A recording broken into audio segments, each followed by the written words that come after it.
Welcome to another episode of the Creative Power Hour. I'm your host, Marcus Whitney, and today our guest is the most awesome Alice Randall.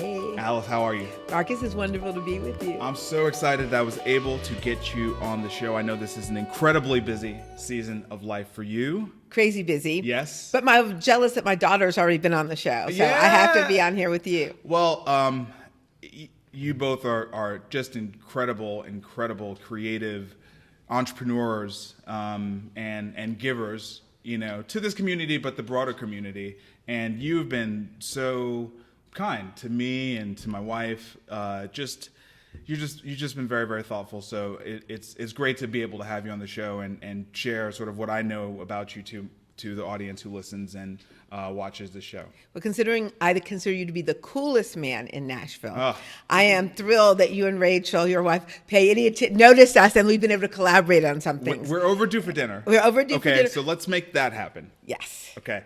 This show always starts with an origin story. I am obsessed with hearing yours because I just know, like, I don't know enough about it, and you have such an amazing background. It's actually one that inspires me because I like to be the kind of person who does lots of things, but not for the sake of doing lots of things, because I'm genuinely interested and I can do them. And you are someone who keeps doing lots of different things, but like at such a high level. So I am really interested to hear your origin story and kind of how you got the confidence and the breadth of skills to be able to do the things you do. Well, you know, I'm 60 years old, about to be 61 in May, and I've been thinking about that a lot because I'm just about to publish novel 5. And novel 5 has everything to do, it's called Black Bottom Saints, but with my origin story. Because I started asking myself 2 questions. One, I asked myself, why did I lie? I didn't intend to lie. When people ask me the question, who is your favorite writer, the first writer you loved? And I would always say Zora Neale Hurston, Langston Hughes, sometimes Charlotte Bronte. All of that was real to me. But when I look back at it, I realized it wasn't true because I knew I really wanted to be a writer since I was 3 or 4, and I didn't meet those authors until maybe 5th grade. Another thing I've thought about later in life, as I said, about to be 60, and particularly in this, I was thinking about it before this, but in this Me Too moment, so many people are abused and experience some kind of sexual assault, other kinds of assault, and it becomes defining of their entire life. And I have been a seriously abused child. I always knew that. But my life has actually been really wonderful. And I started asking myself, I don't think I'm that much more special than other people. Why was it so different? And I came to the same thing, the Ziggy Johnson School of Dance. I was born in Detroit, Michigan in May of 1959. At that time, there were more black girls living in the city of Detroit than ever lived in any city in the world in history. I've been able to prove that with the census. Wow. So I was one of those 80,000 black girls under 18 in a city that had less than 1,000 black women over 65. It was a city of young people. You'd ever think about that. And the Great Migration, you don't take the old folks. They don't go. So I'm born there, and I attended, independent of my parents, an inner city, a ghetto, what we at the time called dancing school, called the Ziggy Johnson School of Dance. And what was amazing about this thing is all the doctors' children went there, and the lawyers' children, and all the prostitutes' children, and the gambling children. It was a real intersection, and it was such an amazing school. Literally, I programmed. The Supremes performed on the programs, the Temptations, Sammy Davis came, the Mills Brothers, Marvin Gaye, they say, used to love, it was his favorite place to watch a show once a year on Father's Day. And I realized that Ziggy was not teaching anybody to dance in that school. It was a citizenship school for black girls. Wow. He taught us how to be resilient.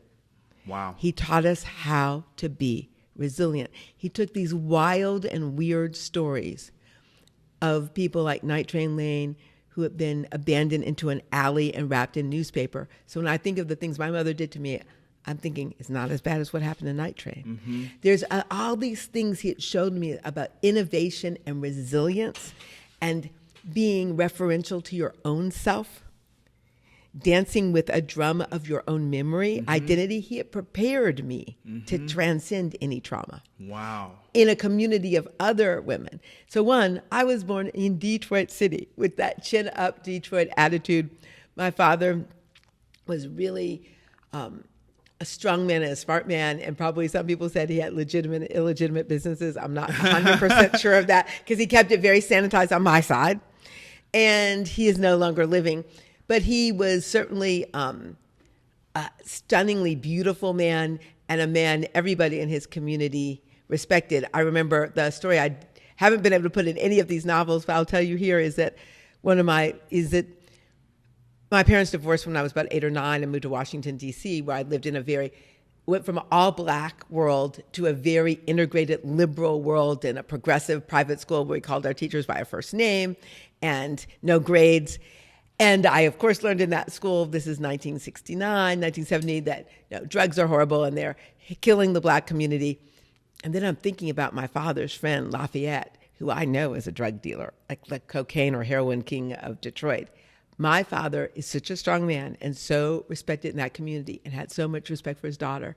He let me go to Lafayette's house on Boston Boulevard with his Rolls Royce, white Rolls Royce parked out front, and scream at Lafayette, fuss at Lafayette, and ask him why he was doing what he was doing to the black community. And Lafayette took it. And what was wild, the next part about that, is my father said to me when we walked out of there, "You don't know Lafayette when I knew him." And he came back from the war, I think it was the Korean War, and all he could say was 1, 2, 3, jump, 1, 2, 3, jump. My father was basically saying America broke Lafayette before Lafayette started breaking other parts of America. Wow. But when Lafayette so I thought he had sort of done a little apologist for him. I didn't like that.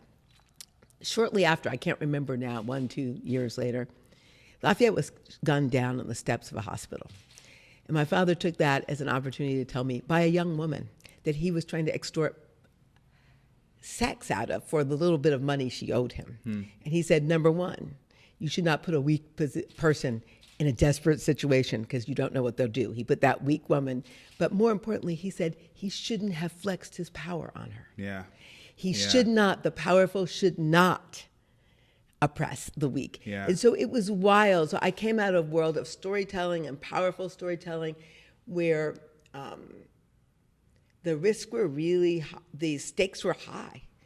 People in that world, if they made the wrong decisions, they died or they went to jail. And I then moved into a world that was completely intellectual. And I ended up my father decided Detroit was too unsafe for me. And I really spent very little time of it after 5th grade. And I was in a really progressive world where I was studying the Vikings and making barley soup, and which I loved, and started my lifelong love of culinary things. And where, with no grades, I was learning to just spend time in the library and start at one edge in the A's and read through. And so my childhood had a whiplash quality because part of it was very, very black in Detroit, and then it was very, very progressive in Washington. Our school was specifically founded by Holocaust survivors, black people, and some very progressive white Episcopalians. It was called Georgetown Day School. It is considered to be the first independent school in Washington, D.C., founded integrated. Didn't add black people later, had them from the beginning.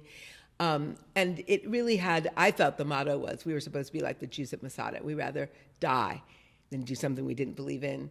And that we were supposed to not drive, ride on, or design the trains to Auschwitz. I've been thinking about that a lot. We live in a time right now where most people, young people, don't even know what Auschwitz is. Yeah. The majority of Americans, about half, don't even know. Yeah. But I will never forget it because I knew people in my growing up who still had the tattoos on them. And this school had really a commitment to both reading Holocaust literature and also literature about enslavement and seeing the twinned purposes. The connections. The connections. One of my favorite childhood experiences right after Martin Luther King, anything good could happen from this, right after Martin Luther King was killed. He was killed in Seder. I was just living in Washington. We had moved there in January, and he was killed I guess it was about April. It was Seder that year. The next year, friends of ours, Marcus Raskin from the Institute of Policy Studies, which is a left-wing think tank, had put together a freedom Haggadah that was Black and Jewish, and translating the entire Haggadah to the slavery experience in honor of Martin Luther King. And I went to that with Erica Raskin. You still see Haggadahs today that connect, that story of enslavement to the American story of enslavement. So by the time I got to Harvard, I only spent 1 year ever going back to my mother's home. As soon as I got there, I started supporting myself I really I couldn't really get normal scholarships because they were well-to-do people. And so I started a bread baking business, immersed myself in my studies. I loved Jane Austen and Shakespeare and Harlem Renaissance with Nathan Huggins, and just this whole world of learning and thinking and industry, because I was putting myself through, because I had that crazy daddy with the bad background. I could never tell him that my mother and sister were not treating me right, because he would have done something pretty dramatic and probably cataclysmic. Right, since I don't believe in death penalty or guns or any kind of violence. Yeah, but he doesn't sound like a guy who was afraid of anything. Yeah. No, one of the terrible things he once asked me, once after my daughter was born, why didn't you ever, he asked me, he had seen on Oprah. So you have to imagine, my father comes to visit me when my daughter has been born. He arrives, he's wearing literally, black, wool pants, probably black silk shirt, red mohair golf sweater. It is, he comes to visit his baby grandchild. Yep. And then we're sitting, the baby is sleeping, and he said, I've been watching Oprah, because what is he doing now? I'm watching Oprah, and it's come to my conclusion, I think your mother may have abused you. Did Betty abuse you when you were a child? And I said, yes. Wow. And he said, why didn't you tell me? And I said, you could tell me anything. I said, because I think you would have killed her or had her killed, and I didn't believe in that, so I had nothing. Yeah. And he said, he said, it's the only thing I would have known to do. Wow. And he said, so I left you with nothing. I said, but here we are now, we're in a different place. And we both, it didn't interrupt our love, but it was, I could not tell him until he was a different level of mature. Until he was a different person, Till he was a different person, until he could stand back from that. And so it had left me, and it was interesting.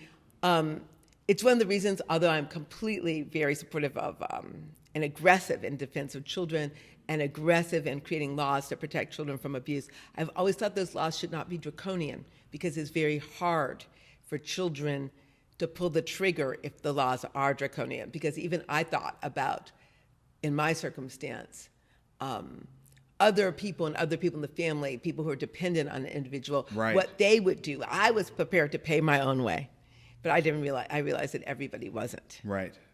Okay, so I just learned a ton, and we moved through a good portion of your life. I mean, we got right up to Harvard. Yes. I heard. Through that process, we talked about dance, and we talked about everything you learned from Ziggy. You started talking about writing, and that you knew from 3 to 4 years old that you wanted to be a writer. Yes, let me get back to that. Yeah, let's circle back to that. And everything else you said was incredible and actually very clarifying in terms of who you are. But bring me back to the writing. Like what? Well, my father, so this man I've been telling you about, of course he didn't read any normal children's books to me. He read the Michigan Chronicle, which is the black paper, which he was called the colored paper. And it was printed on green paper, so I thought it was actually called the colored paper because it was colored green. But it was called the colored paper because it was the black people's paper. Yeah. And I didn't even know for years later it was ever called the Michigan Chronicle. I didn't know the name of the thing. It was just the colored paper. Right. But he would read aloud to me from that newspaper instead of from books when I was a little girl. And I fell in love with Ziggy. Had a column in that paper. Not only did Ziggy have a dancing school and was the MC at the 20 Grand and the Flame Show Bar, he had a column, Zagging with Ziggy. And and it was entertainment gossip, and it was basically, it was local Detroit news and entertainment gossip, and it was delicious. And I loved that column. I wanted to be a writer ever since I heard that column. Okay. I realized that's how I wanted to be a writer since I was 3. Got it. Because I saw Ziggy every week. I see him typing in his office in between teaching us. And I wanted to be a writer. I wanted to do that thing. And then my father also would read to me from the Detroit Free Press and the Detroit News. Action Line and Contact 10. I can still remember when those came out. And when I moved to Washington, he would send me those columns. So, and my father was a great storyteller, as you could tell, and he was really interested in language. But Ziggy, I wanted to be a writer because I'd known a writer since I was born and really focused. I was in Ziggy's school from the time I was 3. Mm-hmm. So they say I wrote my first word was yellow, Y-E-L-L-O-W. My first word I spoke was a song lyric. It was Scooby-Dooby-Doo Baby. I did not say mama or daddy. I said Scooby-Dooby-Doo Baby. And my mother was so crazy that I could never understand why that song was Sometimes I Feel Like a Motherless Child, A Long, Long Way From Home. Why that was such a sad song, because I thought being a motherless child, a long way from home, sounded like heaven. Pretty good. I could not understand why this is so miserable. So I learned at about the age of 4 or 5, I started to think about multiple meanings of singular text. I didn't know that's what I was thinking about. But I was in a language-rich environment. My father is reading to me constantly. One of our favorite daddy-daughter dates, and I think about daddies and daughters with Kobe, is he would get me up at 3 o'clock in the morning, 4 o'clock in the morning, and we would, when the newspaper was being thrown off of the printing line, pick up the newspapers from the line and go sit in some cafe. Now, God knows what else he was doing that I'm not noticing when we're in the cafe at 4 a.m. Of course. But in the dark, reading aloud. And I don't know what the rest of it. What I know what we did is he literally would start on the front page of the paper, the big news about Vietnam. He thought everything would be of interest to me. He was willing to explain it all to me. And he read me the newspaper. The two of us, we each got one. So by the time I arrived in kindergarten, I read fluently. But one of my first weird academic traumas you might identify with is I was in an all-black private school, St. Philip's Lutheran School, with really cool kids, which a city like Detroit can have. Mm-hmm. I didn't know the ABCs in order, and I could completely read. So I was like the only kid in the class. Maybe there was 2 more. It was of the whole kindergarten who didn't know their ABCs. It looked like I was the worst one because I didn't know the normal thing. Right. Everybody else could sing their ABCs. So that was really shocking because one, I didn't even know there was, because if I'm thinking all the words I know, I'm reading cat, I didn't even, the idea there was an order to the letters. To the alphabet, right. Had never even occurred to me and was very complicated. I mean, and I didn't have anyone to even talk about it with in that moment. Yeah. Or for a few days. It didn't even make sense because I certainly hadn't seen a dictionary. And I came home and I was obviously really, I think the other kids were making fun of me. The teachers didn't know what to make of it. Yeah. Like, is this kid totally behind? What is going on with her? I also actually had extreme myopia. I ended up having to have glasses later that very year. So I probably couldn't even see what. So they're literally probably encountering me as if I was severely mentally limited. It was a really complicated but also defining experience. There'll be another like that. I finally told my father what was wrong. That everybody knows this song. I thought it was just a song that I don't know. That seems to be this magic song. If you can't sing the song, you're not allowed to go on. I could sing 1,000 songs. Right. And it was the ABCs. And so he had everyone in the family. It was like Aquila and the Bee. From that time, they were going to get me. I was going to have the ABC song quicker than anyone in humanity. It might have taken I'm not a good memory person, 2 or 3 days. But for the next, every corner boy, every doctor's wife was singing Mary Alice Randall, the ABCs.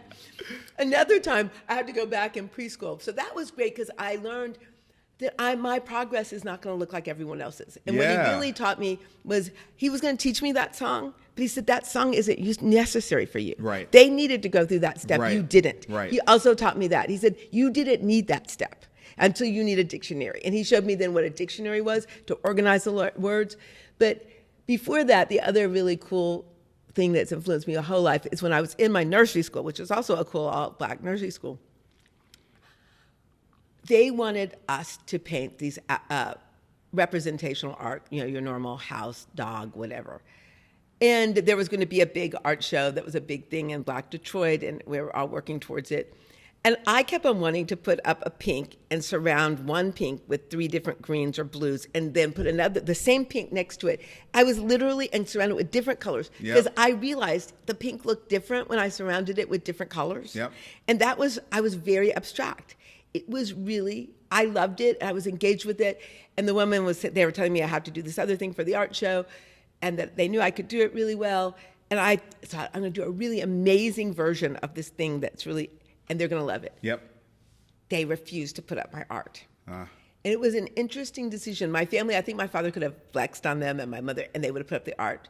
We took that penalty. It was very devastating to me. He put it up in his dry cleaners that he owns. I had my first art show. And of course, he actually put it up all around my art.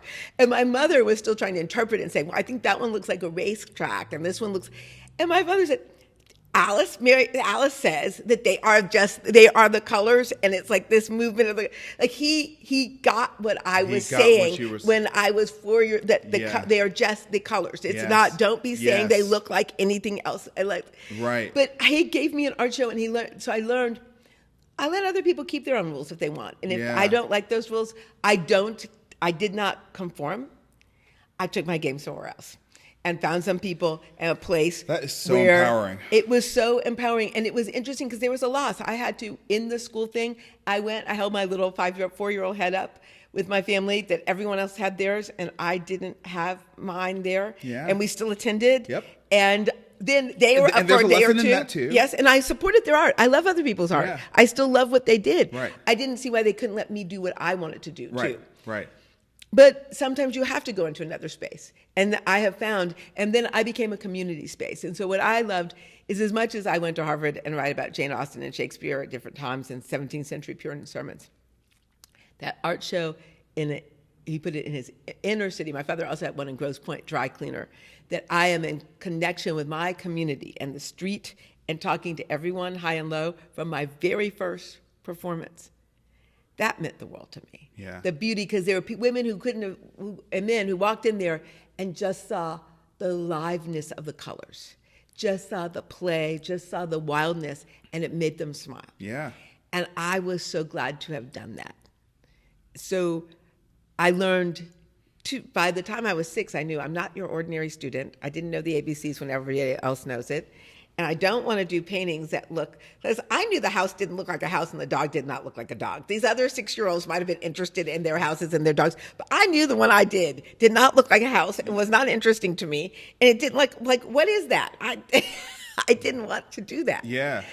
Does that make sense? It does. I knew it does. I knew the one I did. I loved theirs for them, because for all I knew, that was abstract. I knew I was trying to make a realistic dog, and it didn't look like a dog. I mean, it makes sense, and it also, I'm, whenever people talk about their childhoods, it makes me feel things, because we were all children at one point. That's why I love to talk about the origin stories. And I feel so happy for you that you got to get that lesson at 6, because, as you know, there's so many kids who they go to a school and they are, for one reason or another, not in or not accepted or not normal or whatever, and they don't get that support anywhere. Like, no one reinforces, like, you're fine, we'll take our show elsewhere, or you know what I mean, or you can make your own show, or any of those kinds of things. And then that stuff has long-term ramifications. So for you to get that lesson at 6 is just like, I feel so fortunate, because I did get that artistic space. And then,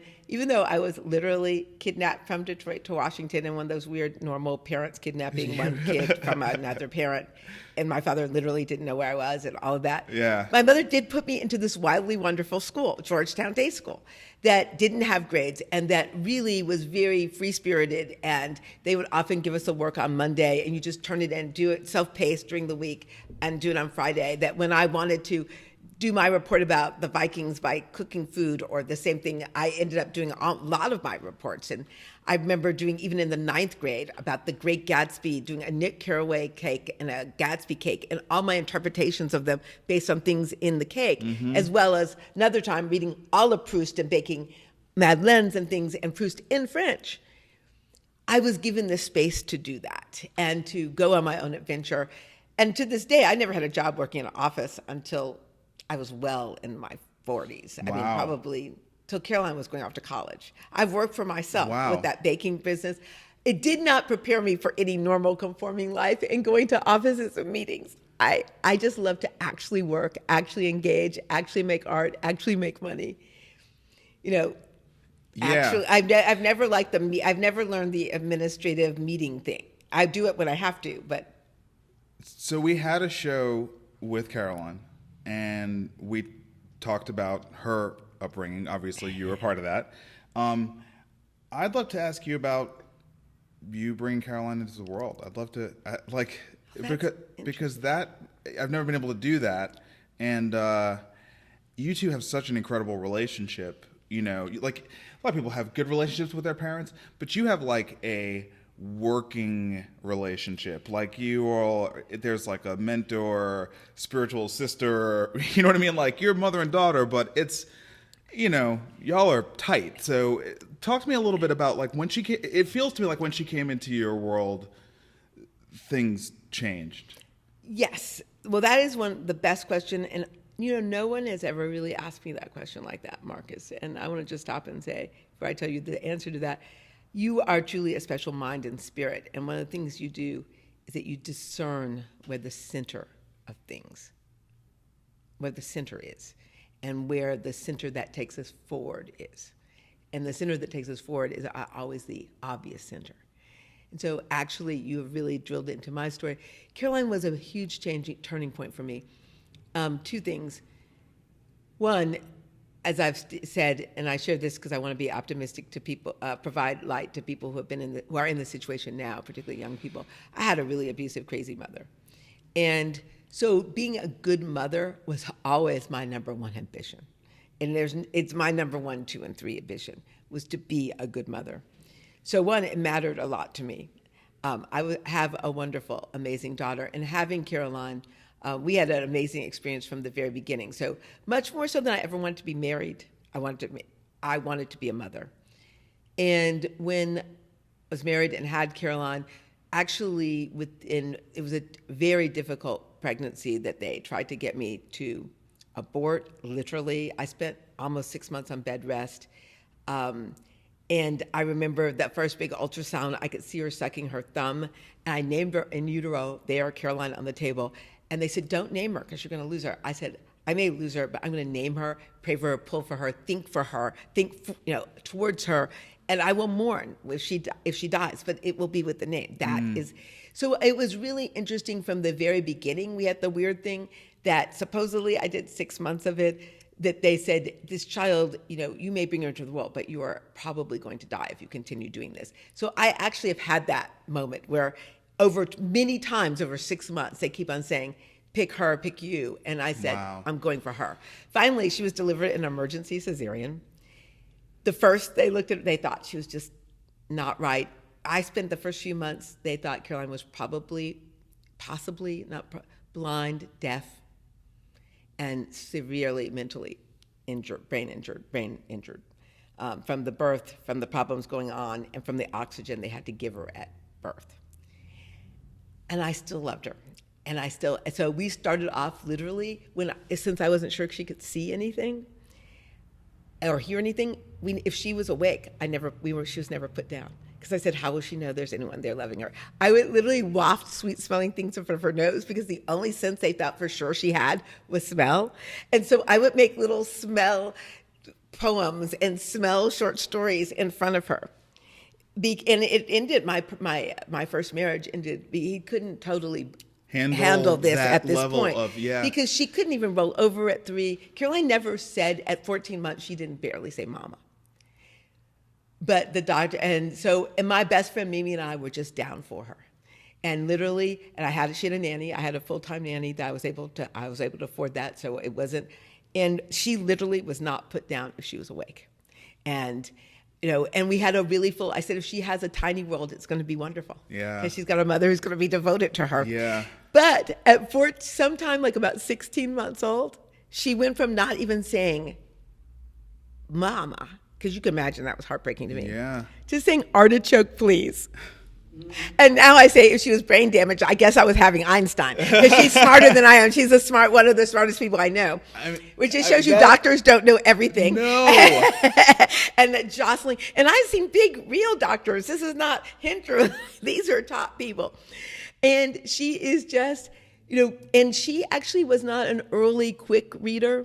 And things like in the 3-year-olds, she was the only child who didn't sign her name on her art, and that was not easy for me, but it taught me a humility, and also I still adored her. Wow. I still loved her. So what's wonderful with Caroline and I, people who only know us now think I love her because she turned out to be brilliant and beautiful and so amazing.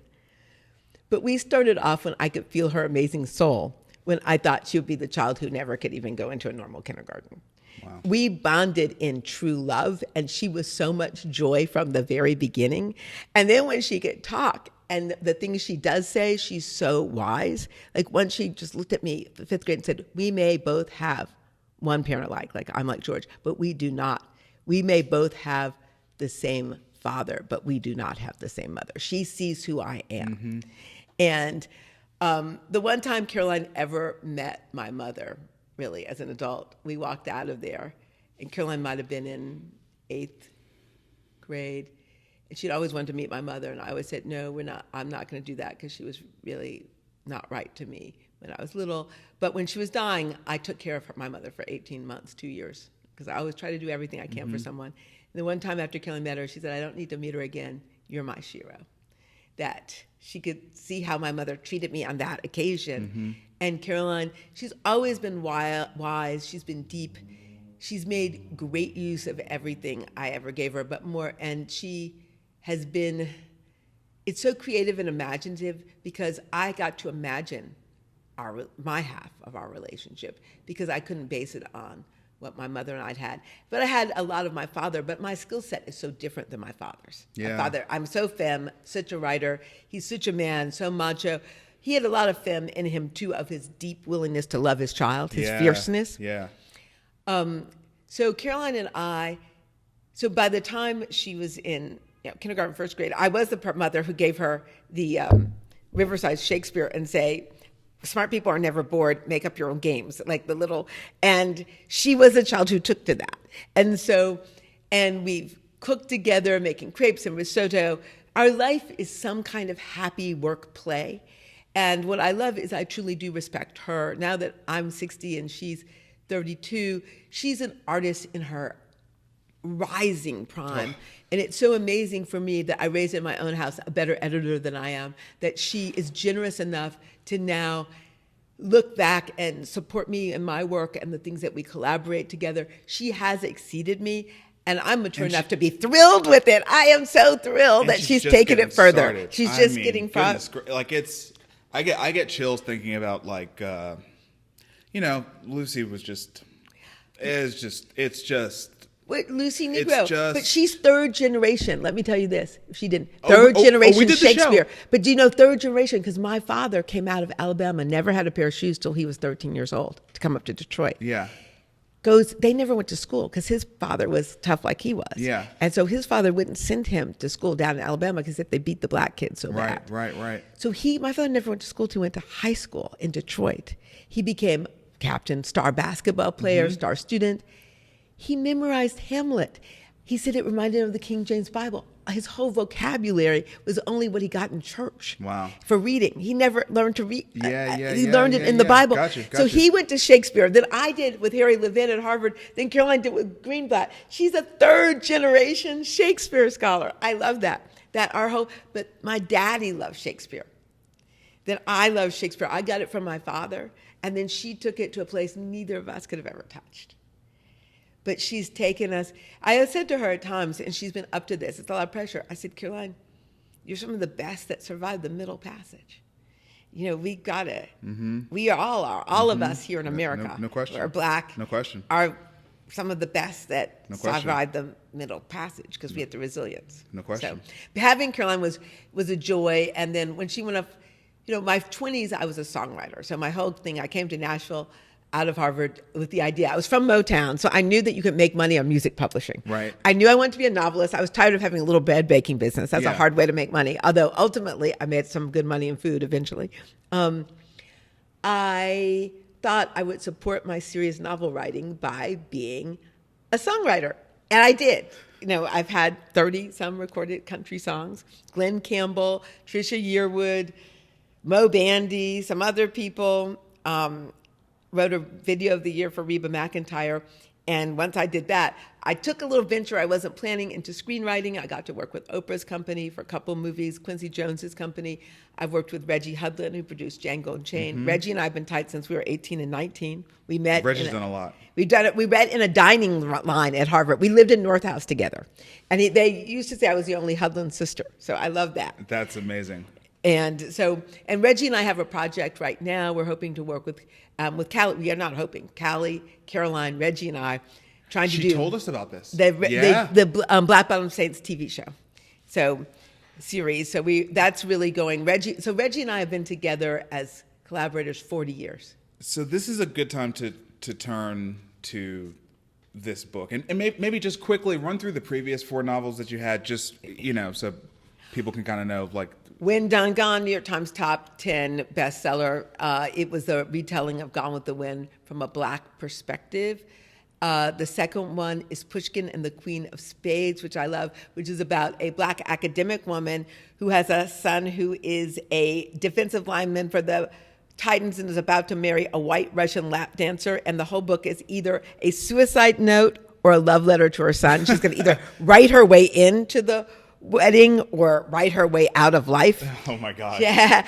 And what's wild is I had 3 people who said after that was out, how did you know about me? Like that they're, I'm thinking, no, I took that from someone else. I did not know that your wife was formerly a lap dancer. But, but I love Tanya, my lap dancer, because she's got grit and she's intelligent and she's really cool. And that one looks at a lot of Tupac Shakur and Pushkin together. The third one is a Black family spy novel, and I may or may not have ever been related to or in a Black family spy novel. My first husband was definitely in the Foreign Service, and I definitely was in the Foreign Service world as a wife and in Manila during a revolution in a Wild West time.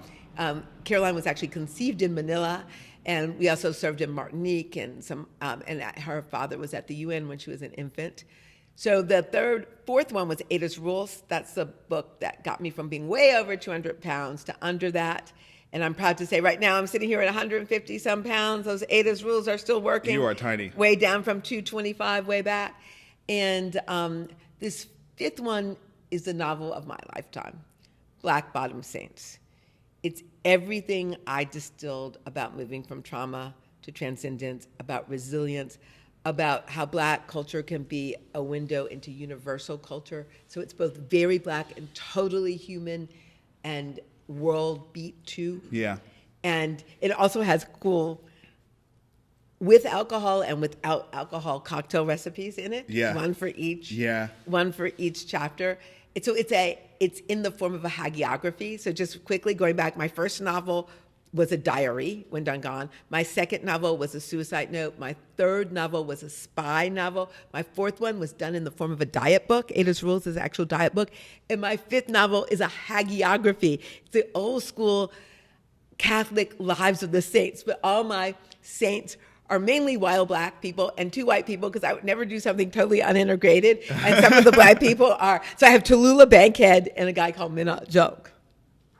But talk about who the Black Bottom Saints are. Talk about who these people are. Remember Ziggy, who I told you Yes. had the dancing school, the column, and was an MC. Ziggy lived in Detroit, and he lived in a place called the Gotham Hotel that Langston Hughes said was the #1 Black hotel in America, not in Detroit, in America. And everyone from Thurgood Marshall, everyone high and low, Sammy Davis stayed at the Gotham, and it meant everything to them because it was Black owned. It was very elegant. The food was very complex. It had extraordinary Black art. It even commissioned Black art. Artist Lane, who the Obamas commissioned a bust of Sojourner Truth that's down in the U.S. Capitol, she did the original paintings of the men of Detroit and Black Bottom that were in that hotel. Wow. So when she was just in her 20s. So it's an extraordinary place. The Black Bottom Saints are the people who are coming through Detroit, but some of them are, say, Robert Hayden, the first Black poet laureate of the United States, who was from Black Bottom, who goes and teaches at Fisk for 23 years. So was down here in Fisk, but comes back up to University of Michigan. So he's coming through, but he's one of the people Ziggy put in front of us. That's how I knew about amazing poets from the time I'm 3 and 4. Yeah. Because he's introduced us to Robert Hayden. So it is essentially 52 real people that are some of Ziggy's closest friends and the ones I met as a child. But many of them are totally unknown names. So I've used a lot of Black newspapers, original archives, original research, interviews with living people in their 80s and 90s to recreate these extraordinary but often forgotten lives. I found a Black man who owned an island between Michigan and Canada. But not more than that, he was also the first Black person on the Detroit Symphony, but also what he did with Black-owned hospitals in Detroit, helping progress early heart disease treatment for Black people in Detroit before certain things were available, including dialysis machines for Black people if they were in the military. Right. And when people were thinking Black heart chest pain was just hypochondria. Wow. I mean, all this documented in national. So I've traced down. I spent 2 years finding all of Ziggy's columns that I could find. I finally got 1,000 pages. Some of them are slight variations. He would sell one to the Pittsburgh Courier and one to the Chicago Defender to make a little bit extra money. Just put a few more paragraphs in it here or there. So it's hard to say how many separate columns it is. Yeah. But it's about 1,000 columns. And distilling who the most important people were, which ones I had, jibed with in my real life, which ones, chasing down all the stories and then telling them in very accessible, 2, 3 to 6 pages. So it's a book, it's a novel that's really a novel, but it's made up of essentially 52 short stories that are little biopics. It sounds amazing. Is it sort of fun? It's fun. It sounds amazing. It sounds amazing. And who's your publisher? HarperCollins, who did Amistad specifically, which was is the imprint. Is the imprint, which is an extraordinary imprint. It probably has the most outstanding record in Black literature of any imprint. They did Barracoon last year. So proud of that. This is the same team that did Zora Neale Hurston. I'm so thrilled. Marie Brown, who did books back to the 70s that I love, like Verda May, Grosvenor's Travel Notes of a Geechee Girl. She is my agent. She had the book that. And she doesn't do this work anymore, right? She's doing it just for you. Yeah, and she didn't. She turned me down for When Done Gone, all these. And when I finally sent this one, she said, "This is a book you were born to write. This is a book. This has been so exciting." And we have Patrick Henry Bass on this, who've been forever. The senior book editor at Essence Magazine, helped found the whole part of the Essence Festival that is book-oriented, reviewed all my first novels. I did not know him at that time. And so it's such a thrill that someone who's followed all my other novels is now editing and publishing this Tudor Forest. And we're doing some cool things. We've got a related deck of playing cards, and I'm working with a wonderful Harlem artist, Jimmy James Green, and how strange, cool things happen. I'm not a big Twitter person or Instagram. I called one of my old students, Nathan Marshall, who is now African-American student out of Chicago, who likes social media and is a newly first in the tenure professor rungs out west. I said, Nate, you need to help me. I want to find artists, probably, I guess it's young artists, really active on Black Twitter and in Black art Twitter. So this will be this part of it. He's figured out the great hashtags. Within 48 hours, I'd identified 2 artists. I'll only tell you about one. One was Jimmy James Green. Lo and behold, Jimmy James is at least my age and probably a little bit older, but very active, Instagram, Twitter, loved his art. Couldn't imagine that I could see, he's done an entire subway station in New York City. I didn't think I could possibly get him. He's read the book. He said, I've been waiting all of my life for a project like this. Wow. But then I said, but you don't have any connections to Detroit. You're so associated with Harlem. You've done a whole subway station in Brooklyn. You've done a Black Episcopal church up there. And he tells me, well, I lived in a basement apprenticing to an artist you probably don't know, John Anye Lockhart in Detroit. John Lockhart painted my childhood portrait when I was 3 years old. Wow. He had apprenticed to the very man and lived in Detroit that painted the painter of Black Detroit lives.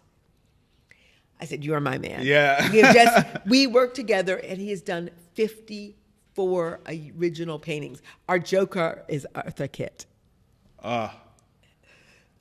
This is going to be amazing. And this is all coming out this year?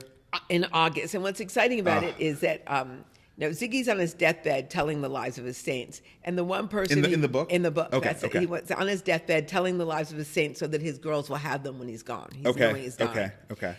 And the only person he wants to come see him is Eartha Kitt. And in the book, Eartha, well, I can't tell you if Eartha comes or not. Yeah. But Eartha makes a remarkable appearance, and she gets to be the Joker. She doesn't get to be a saint, but she's a Joker. She turns everything upside down, and sometimes when it's upside down, it gets just right. So, and that's something I love about you, Caroline, me. You got to turn things upside down and get them just right sometimes. Yes, ma'am. So, gosh, is there anything else you have going on that you want to share? I've loved everything that I've done. I worked on the Ken Burns documentary for all 7 years. Oh, did you really? I worked on that for all 7 years. And I worked on many, many aspects Gosh, of you it. do so many things, Alice. And it's like... that came out this year, and we've had, I think, 43 million or something, some large number of original viewers. I'm actually in a couple of the episodes, but I worked on all of them. And I've been I'm teaching right now this semester the course on Black country music.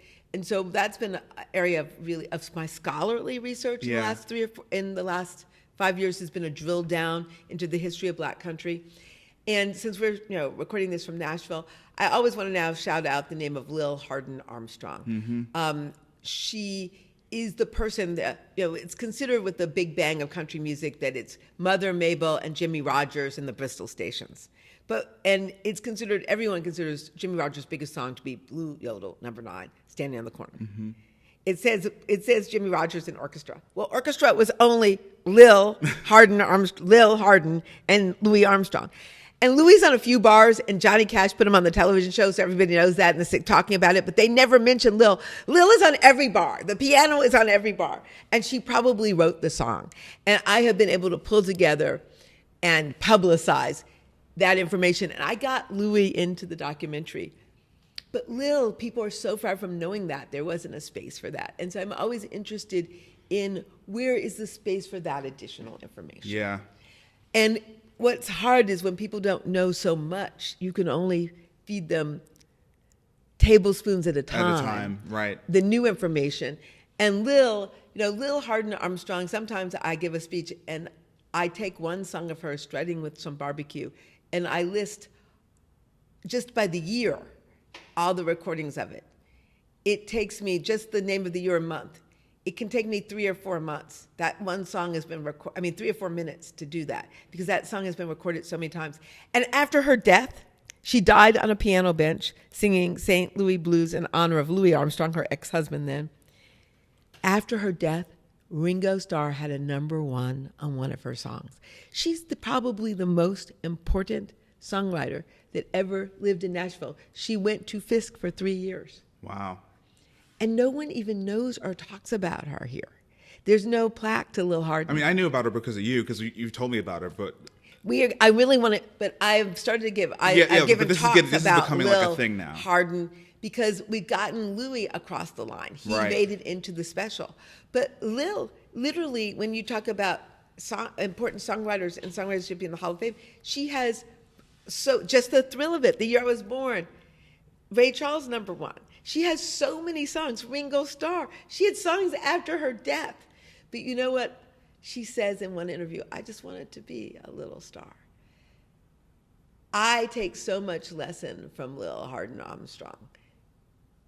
The good work is its own reward, and the good relationships. That Lil didn't get the notoriety, even that Louis. And so many jazz musicians owed so much to her because she had studied classical music. She's the one who could do the arrangements and the sheet music, let alone when Jimmy Rogers owned her. That song, Standing at the Corner, Beale, and it's called Hey Big Boy. You didn't talk about white men like that. That's a black man in that song. Yeah. And they're together in it. The song is in a black voice.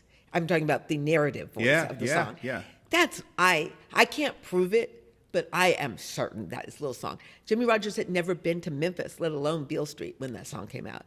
Lil came from there. It talks about laundry and where your shirt is marked on the corner. Black women were laundress in there. It's her song, but it doesn't matter. It's her creation. She did live. And by the time Just for the Thrill of It was put out with Ray Charles in 1959, that song she had written in the 1930s had another person's name on it too. Wow. But my father had shown me the little shellac disc when it was done way before that. It only had one person's name on it, Lil. So no matter who gets the credit, the joy of doing the amazing work is important. And one thing, as much as I'm independent, I like to make my own money. I've been supporting myself since I was 19 years old, so I have to make money. I've always known that making the art, making the transcendence, making the love, all of that is ultimately more important, and the joy. It is real that you've got to make enough money that you're not having to say survive, and you have medicine when you need it for your family and all the things that make it easier. But the art is its own reward. And there have been so many jobs that I love that I've done that I did do for free, and not for strategic reasons, just because I thought they should be done. And because I thought they would bring joy to that people. And some of those have been things that then worked really well for me. Mm-hmm.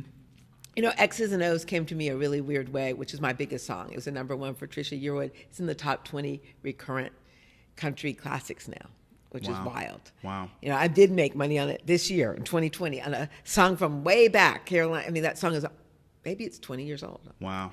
But, you know, how I wrote that song is I was a music supervisor. I had a chance to write the theme song for a CBS TV show. I worked on it. Every big writer wanted to write with me. I picked the one I thought was the right one. I could have picked anyone. I love Matrace. I'm glad I did pick her. But we did not get it. We went after it. We wrote 3 different songs. None of them were that good. I could have used one of them, but I knew it wasn't good. So I said, I'm going to just use them real high. I picked something else. My publisher so mad at me, virtually screaming. But I just knew it was wrong. I got in the shower, and I said, you got a picture of your mama in heels and pearls, and you're trying to make it in your daddy's world, and it's not working. Then I thought, that's my song. And I was like, and before I knew it, literally by being honest with myself, you got a picture of your mom in heels and pearls, you're trying to make, and then literally Caroline's school called, and I'd forgotten to send something there. And that when it's on, phone rings, baby cries, TV guru diet lies. The guy, it's like the weight coming on. You're trying to keep the balance up between love and money. I went over to Matrace's house, banged on the door. She comes out virtually in her jeans. I said, what? I said, I've got it. And I'm telling her a few lines right at the door, talking this fast. She comes right back at me. If you get paid, like when you're getting paid, fix a sink, mow the yard, really isn't that hard if you get paid. We have to work all the time not knowing if we're going to get paid. We wrote that whole song. It could have been maybe an hour, less than an hour and 15 minutes. Literally like that. Sped into the studio. Winona's supposed to record it. She does. I have people, I won't say on this cast, who are mad to me to this day because we didn't include them. Every big female star at the time wanted it. Wow. Or their producer, this song, because it was going to be a theme song on a big CBS and country. Winona doesn't come back for the overdub. Something happened to her on the plane. She collapsed. She was having an issue. We were very sorry about that. But it was ruining my record. Here, after everything, we don't have a song. We're going to, after everything, and we spent so much money recording it with every top picker. I'm just sitting there thinking, oh. And I realized Trisha is in the studio right now, down the street. I literally got in my car, rushed over to where Trisha Yearwood is in her own recording session, literally ran past the receptionist, who was like virtually, into the studio. And I said, I have an emergency. I actually said, I've known you back to you and my first husband. This is the biggest opportunity in my life. It's falling apart. Winona has not shown up for overdose. We want to rip her voice off. I need you to sing my song. This is my best chance I'll ever have in Winona's key. Will you come right now and do it? She said, right now? I said, right now, it's my only chance. She left, it made me cry. She left her own recording session with that weird pitch to come to sing on our tracks in somebody else's key, not saying, well, why didn't you ask me in the first place? No contract signed, no nothing. It has been, I think, her biggest song. 2 weeks at #1. We all did it for the right reasons. Yeah. And we got an amazing song that has lived on for 20 years. Because it was the real problems. And when that came out, it got a couple of bad reviews. Someone said, it's a sing-along ditty. Bob Orman, I call Bob, he didn't get it. Women got it. It was their real issues of how hard it is to make money and be loving in your home. Yeah.